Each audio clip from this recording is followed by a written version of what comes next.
ಈಗ KCETಯ ಪರ್ಸೆಂಟೇಜನ್ನು ಯಾವ ರೀತಿ ಕ್ಯಾಲ್ಕುಲೇಟ್ ಮಾಡೋದು ಅಂತ ಹೇಳ್ತಾ ಇದ್ದೀನಿ.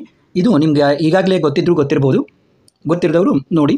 ಇಲ್ಲಿ ಬೋರ್ಡ್ PCM ಮಾತ್ರ ತೆಗೆದುಕೊತಾ ಇದ್ದೀನಿ. ಈಗ ನಾವು ಇಂಜಿನಿಯರಿಂಗ್ ಬಗ್ಗೆ ಮಾತಾಡ್ತಾ ಇರೋದ್ರಿಂದ PCM ಪರ್ಸೆಂಟೇಜ್ ಮಾತ್ರ ತೆಗೆದುಕೊತಾ ಇದ್ದೀನಿ. ನೋಡಿ, ಫಿಸಿಕ್ಸ್ 96, ಕೆಮಿಸ್ಟ್ರಿ 98 ಮತ್ತು ಮ್ಯಾಥ್ಸ್ 99 ತೆಗೆದುಕೊಂಡಿದ್ದಾರೆ ಅಂತ ಅಜಂಪ್ಷನ್ ಮಾಡ್ಕೊಳ್ಳಿ. ಟೋಟಲ್ ಎಷ್ಟಾಯಿತು? 293. ಈ 293ನ 300 ಅಂದರೆ 3ಇಂದ ನಾವು ಡಿವೈಡ್ ಮಾಡಿದರೆ 97.6% ಬರ್ತದೆ. 97.6% ಬಂದಾಗ ಅದನ್ನು ಮತ್ತೆ ನಾವು 2ದಿಂದ ಡಿವೈಡ್ ಮಾಡಬೇಕು.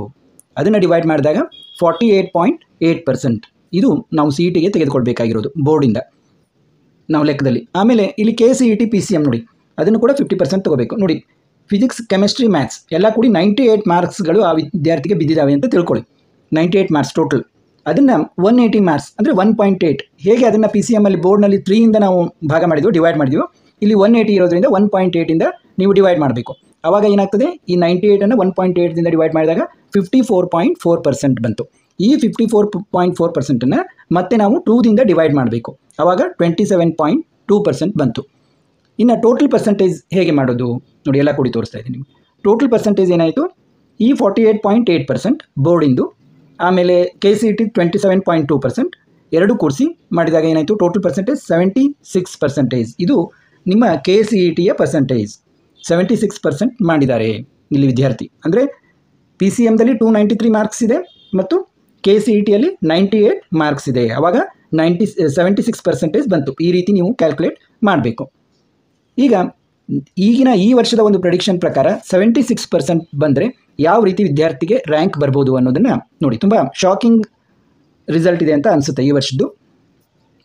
ನೋಡಿ, ಈ ವರ್ಷ ಎಲ್ಲ ವಿದ್ಯಾರ್ಥಿಗಳು CETಯಲ್ಲಿ ತುಂಬ ಚೆನ್ನಾಗಿ ಮಾಡಿರೋದ್ರಿಂದ CETಯಲ್ಲಿ ಉತ್ತಮ ಮಾರ್ಕ್ಸ್ಗಳನ್ನು ಮೊದಲು ಏನು ತುಂಬ ಜಾಣ ವಿದ್ಯಾರ್ಥಿಗಳು ಏನು ತೆಗೆದುಕೊಳ್ತಾ ಇದ್ರು, 90%, 90 ಮಾರ್ಕ್ಸನ್ನು ದಾಟಿಸ್ತಾ ಇದ್ರು.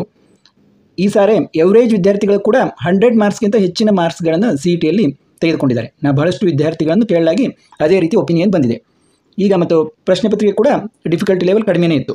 ಆದ ಕಾರಣ 95% ಅಬೋವ್ ಬಂದರೆ ಬಿಲೋ 500 ರ್ಯಾಂಕ್ ಬರಬೇಕಂದ್ರೆ ಇದು ರ್ಯಾಂಕು, ಈ ಕಡೆದು ಇದು ರ್ಯಾಂಕು. ಬಿಲೋ 500 ರ್ಯಾಂಕ್ ಬರಬೇಕಂದ್ರೆ 95% ಆಗಬೇಕು. ಯಾವುದು? ನಿಮ್ಮದು KCET total percentage, CET percentage.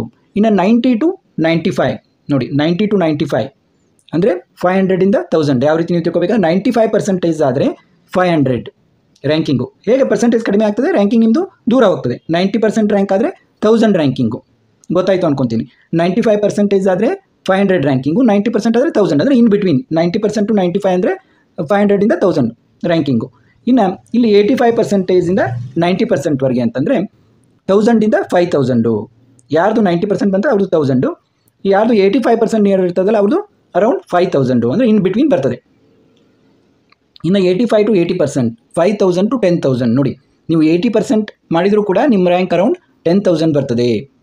ಇನ್ನು 80 to 75% ಅಂದರೆ 75ಇಂದ 80%, 75% ಮಾಡಿದರೂ ಕೂಡ ನಿಮ್ಮ ರ್ಯಾಂಕಿಂಗು 20,000 ಬರಲಿದೆ. ಈಗ ನಾವು ಒಂದು ಕ್ಯಾಲ್ಕುಲೇಷನ್ ಮಾಡಿದ್ವಿ.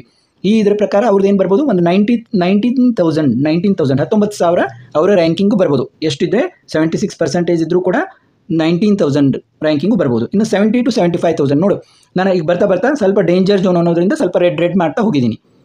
ಇಲ್ಲಿ 70 to 75% ಇದ್ದಾಗ ನೋಡಿ, 70% ಇದ್ದಾಗ ಅರೌಂಡ್ 40,000, 75 ಇದ್ದಾಗ ಅರೌಂಡ್ 20,000 ರ್ಯಾಂಕ್ ಬರಬೇಕಂದ್ರೂ ಕೂಡ ನೀವು 75% ಸ್ಕೋರ್ ಮಾಡಬೇಕು. ಇನ್ನು 65 to 70 ನೋಡಿ, 65% ಮಾಡಿದಾಗ ನಿಮ್ಮ ರ್ಯಾಂಕು 90,000ವರೆಗೆ ಕೂಡ ಇಳಿಬೋದು. 70% ಮಾಡಿದಾಗ ಅರೌಂಡ್ 40,000 ಇರ್ಬೋದು. ಈ ರೀತಿ ಈ ಸಾರಿ ಒಂದು ಶಾಕಿಂಗ್ ರಿಸಲ್ಟ್ ಬರಲಿದೆ ಅಂತ KCETದು ಅನಿಸ್ತಾ ಇದೆ. ಯಾಕಂದರೆ ಬಹಳಷ್ಟು ವಿದ್ಯಾರ್ಥಿಗಳು ಅಬೋವ್ 100 ಸ್ಕೋರನ್ನು ಮಾಡಿದ್ದಾರೆ. ನಿಜವಾಗಿ ಇದು ಒಂಥರ ರ್ಯಾಂಕಿಂಗು, ಅನ್ಎಕ್ಸ್ಪೆಕ್ಟೆಡ್ ರ್ಯಾಂಕಿಂಗು. ಎಲ್ಲ ಏನು ಇದು ಪ್ರೆಡಿಕ್ಷನ್ ಇದೆಯಲ್ಲ, ಅದನ್ನು ದಾಟಿ ರ್ಯಾಂಕಿಂಗ್ ಬರ್ತಾ ಇದೆ ಅಂತ ಅನಿಸ್ತದೆ. ನಿಮ್ಮ ರ್ಯಾಂಕ್ ಬಂದ ತಕ್ಷಣ ನೀವು ಕಾಮೆಂಟ್ ಮಾಡಿ ತಿಳಿಸಿ ನಿಮ್ಮ ಮಾರ್ಕ್ಸ್ಗಳು ಎಷ್ಟಿದ್ದು, ನಿಮ್ಮ ರ್ಯಾಂಕ್ ಎಷ್ಟು ಬಂತು ಅಂತ. ಮತ್ತೆ ಮುಂದಿನ ವಿಡಿಯೋದೊಂದಿಗೆ ಭೇಟಿಯಾಗೋಣ. ಈ ವಿಡಿಯೋವನ್ನು ಮಾಡೋ ಉದ್ದೇಶ ಅಂದರೆ ನೀವು ಮೊದಲೇ ಪ್ರಿಪೇರ್ ಆಗಿರಬೇಕು. ಅಂದರೆ ಒಂದು ಪ್ಲ್ಯಾನ್ ಮಾಡ್ಕೊಂಡಿರಬೇಕು, ಇಷ್ಟು ರ್ಯಾಂಕ್ ಬಂದರೆ ನಾನು ಏನು ಮಾಡಬೇಕು ಅಂತ. ಯಾವುದು ನಿಮಗೆ ಒಂಥರ ಸರ್ಪ್ರೈಸ್ ಆಗಬಾರ್ದು ಅನ್ನೋದು ಕಾರಣಕ್ಕೆ ಈ ವಿಡಿಯೋವನ್ನು ಮಾಡಿದ್ದು. ಮತ್ತೆ ಮುಂದಿನ ವಿಡಿಯೋದೊಂದಿಗೆ ಭೇಟಿಯಾಗೋಣ.